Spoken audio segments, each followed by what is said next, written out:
Hoje, 14 de novembro, é o Dia Mundial do Diabetes. É um alerta porque a estimativa de que 16 milhões de brasileiros tenham a doença e nem a metade sabe disso.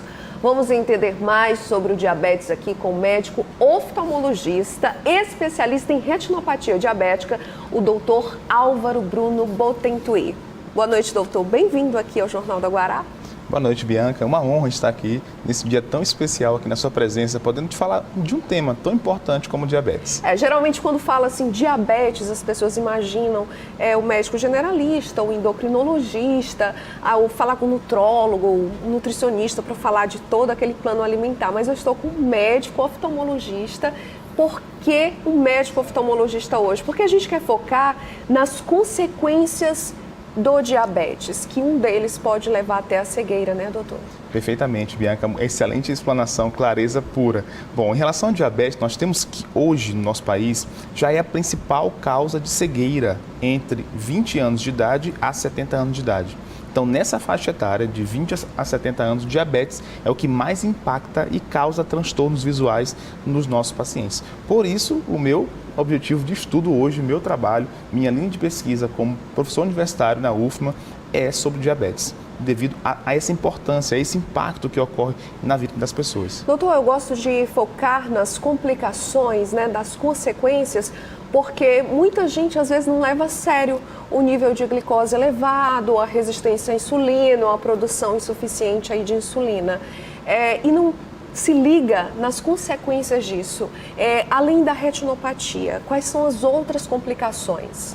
Bom, tem diversas complicações em relação à nossa visão. Eu costumo classificar até em 5, digamos, né? Algumas alterações que podem causadas pelo diabetes. Então, como é que nossos olhos sofrem? Nossos olhos funcionam como, na verdade, se fossem canos transportando líquido, que no caso seria o sangue. E esse excesso de açúcar no sangue, Bianca, é que vai gerar como se fosse um ácido, uma corrosão nas artérias, levando a graves comprometimentos, como sangramentos e vazamentos no fundo do olho.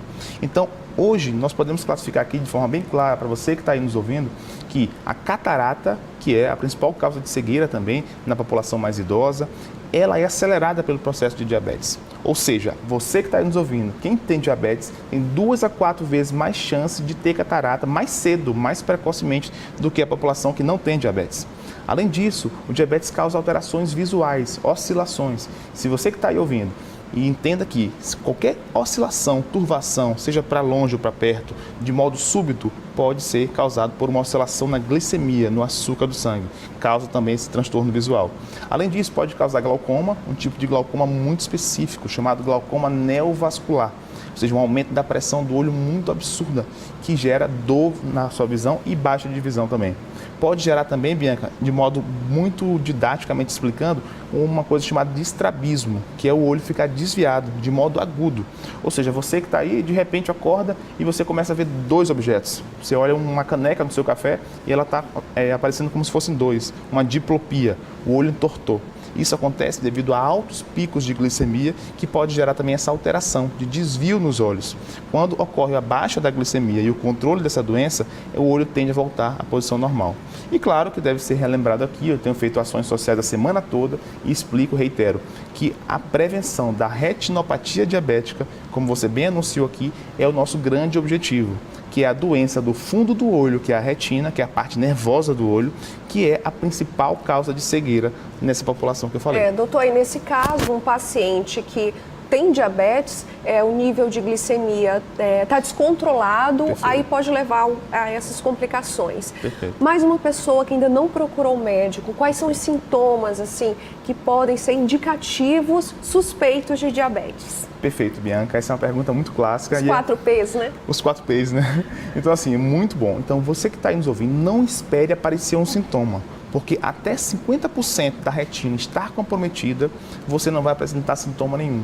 Então, as doenças mais perigosas que existem hoje na medicina, não só na nossa área de oftalmologia, são as doenças silenciosas. E para o diabetes em geral? Em relação ao diabetes em geral, você sente mais sede. Você vai sentindo mais sede, você vai sentindo mais fome e você vai sentindo mais, digamos, um volume de urina cada vez maior. E a perda de peso também? E a perda de peso vem associada. Então, se você que está aí, em relação ao diabetes, está sentindo mais sede do que o normal, está sentindo mais fome do que o habitual. Ou então, o seu volume de urina está cada dia maior e você, associado a isso, está perdendo peso, você classicamente tem os principais sintomas indicativos de que você pode ter diabetes. Agora, em relação à visão, é assintomático. Inicialmente, as pessoas não sentem nada até procurar o médico para saber se tem alguma alteração no fundo do olho. Doutor, diabetes é possível prevenir? Sim, tem 3 tipos de diabetes, basicamente. O diabetes tipo 1, que é aquele da infância e da adolescência, esse eu costumo dizer assim, não tem como prevenir porque ele é uma questão genética. Você nasce programado para ter esse problema, infelizmente. Tem tratamento e você consegue ter uma vida muito tranquila. O diabetes tipo 2 é um diabetes da fase adulta, da nossa fase de vida.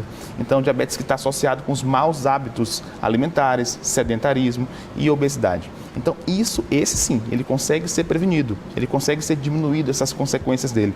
Como? Com o controle adequado da doença, com acompanhamento médico e multidisciplinar. E ainda o terceiro tipo, que é o diabetes gestacional.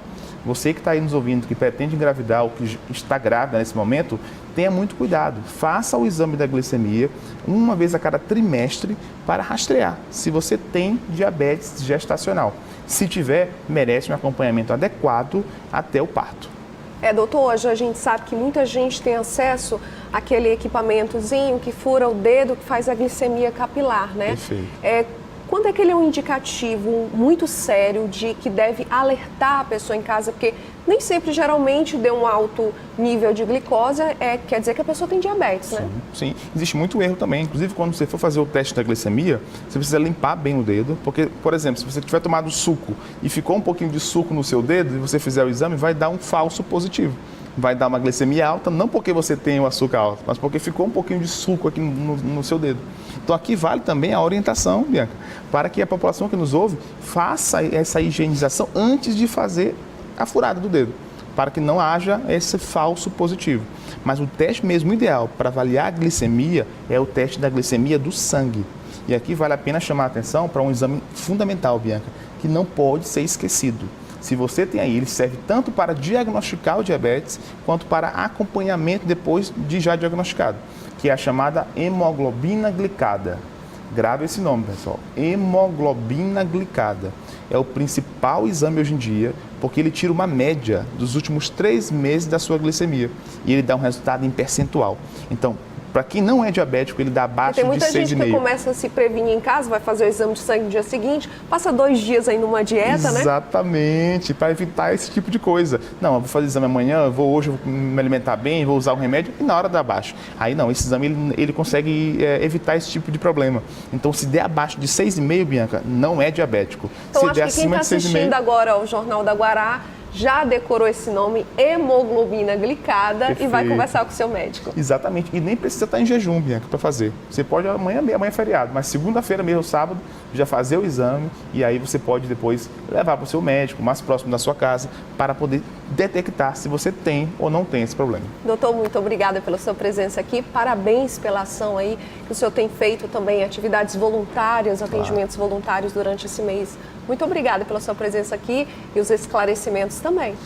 Bianca, muito obrigado assim, por tudo, pela sua recepção, pelo convite para estar aqui no Jornal da Guará nesse momento. Essa semana fizemos os atendimentos na segunda-feira no Maiobão, na terça-feira em Pinheiro, quarta-feira aqui mesmo em São Luís e hoje no Shopping São Luís. Estou vindo de lá agora e vou voltar para lá agora até 10 da noite, atendimento com exames de glicemia, orientações, palestras educativas para quem mais precisa. Muito obrigado. Obrigada. Estou às ordens.